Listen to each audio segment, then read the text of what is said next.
Hey y'all, today I'm bringing you my winter edition of Rock the Crock! These recipes are ones I found that are really delicious, and I know they will make the perfect addition to your recipe repertoire during this busy holiday season. All of the original recipes will be linked in the description box below, so without further ado, let's hop into today's video and rock the crock. So this first recipe I'm making is for a delicious chicken and wild rice soup. First, I'm just going to add a little bit of oil to my slow cooker just to keep everything from sticking. Then I'm adding about 1.5 pounds of chicken breast to the bottom, and then going to salt and pepper both sides. Now, you're supposed to add about 6 cups of chicken stock, but what I do instead is add 6 cups of water, and then I add a teaspoon of this Better Than Bouillon chicken base for every cup of water, which is a total of 6 teaspoons. It's similar to making broth using bouillon cubes, but this doesn't contain the MSG found in bouillon, and then it's also really easy to store and it tastes great. Now I'm adding my 1 cup of wild rice. I'm just going to grab my cutting board and my veggie chopper and go ahead and start cutting up my vegetables. Now, one area I did differ from the original recipe. My husband does not like celery very much, but I love it and I think it tastes great and adds great flavor to this soup. So what I did is instead of using 3 carrots and 3 stalks of celery like the recipe called for, I just used 2 stalks of celery and I used 4 carrots instead. My husband always jokes that I like to have carrot soup, and I do. I like a lot of veggies. So I'm just working those through on my veggie chopper, which I have really started to like. It's a little bit challenging to clean, but I like the uniform slices that it makes in my vegetables. So I'm using that for the celery, the carrot, and then also my onion. Now I'm going to add 2 bay leaves along with 1/2 teaspoon of dried thyme and 1/2 teaspoon of dried rosemary.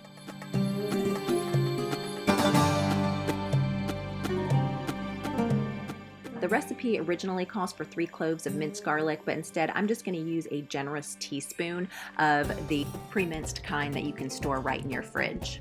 Next, I'm going to set my slow cooker on low and I'm going to cook this soup for 5.5 hours.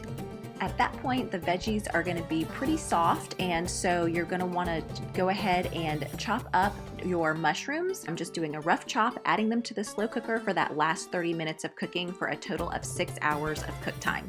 Now I'm just taking out all of my chicken breasts, and I am going to use my hand mixer to shred them up, and then I'm just going to set them aside while I start working on the cream sauce.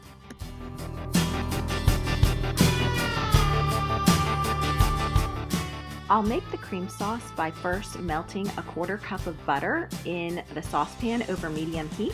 Then I'm going to whisk in a 1/4 cup of flour just until it's lightly brown, so just for like a minute. Then I'll stir in a cup of milk and a cup of 50/50, and I'll just continue cooking that on medium heat just for about 5 minutes. And at the end, I'm going to season it with a little salt and pepper.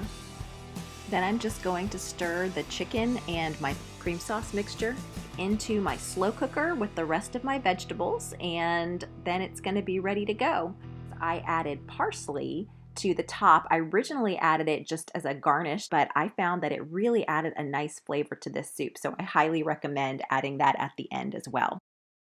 Y'all, this recipe is literally the weeknight hero. It's called a Mississippi pot roast, and all you do is add a 1/4 cup of water, a 3-pound chuck roast, along with a seasoning packet of ranch dressing and a seasoning packet of au jus gravy.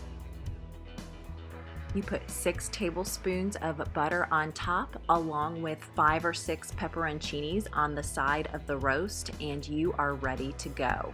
All you do is cover it and then cook it on low for about 10 hours. And the nice thing is 10 hours is about a full work day plus your commute, so you put this in the morning and it is there waiting for you when you get home.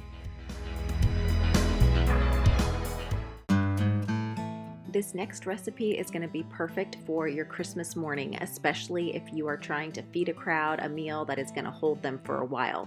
This is a crock pot breakfast casserole, and it's very similar to a Spanish omelet, but it's just a lot easier to make. The original recipe calls for ham or sausage, but I am not a fan of those for breakfast, so I am actually going to use bacon instead. So I am cooking up about 2 packages of bacon here, and I'm going to cook them in the oven. So I am letting those cook, and while I'm doing that, I am cutting up half of a green bell pepper and half of a red bell pepper, along with an onion. Once my bacon is done cooking in the oven, I'm just going to pull it out and let it cool, and then I'm going to start to chop it and then divide it in half. Next, give your crock pot lining a really thorough spray with cooking oil because this recipe sticks to the edges very easily. After you do that, you're just going to put in about half of your hash browns and then half of your bacon, then layer on top half of your onions and bell pepper, and finish it off with, yep, you guessed it, half of your cheese. Then you're just going to go ahead and repeat those layers, ending with your cheese at the top.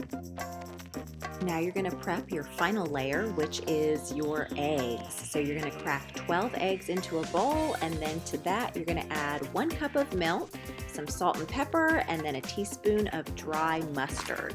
Mix all of that up, and then you're just going to pour it directly over the mixture in your crock pot. Finally, you can put the lid on it and cook it on low for 7 to 8 hours or on high for 2.5 to 3 hours. This was delicious, and my husband, who likes spicy foods, he decided to add a little salsa and Tabasco to his, and it was awesome. This next recipe is going to look very familiar to anyone who has been on a cruise before. This is a chocolate lava cake that you're going to make in your crock pot, and it's super simple. You're going to start by putting a very generous layer of cooking oil on the outer lining of your crock pot. Then from there, you're just going to pour in 1 box of prepared chocolate cake mix along with a box of prepared chocolate pudding mix.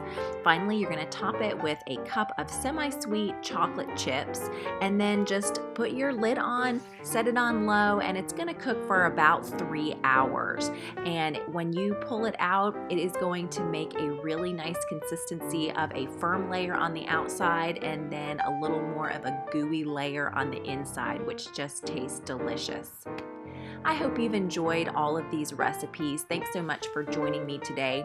Be sure to hit the like button below to let me know if you like this kind of video. And then also, I'd love to hear from you in the comment section below about any of the recipes that you are planning on trying. Or if you do try them, come back and let me know how it went. So until we meet back here again next week, may the Lord bless and multiply your time. Bye.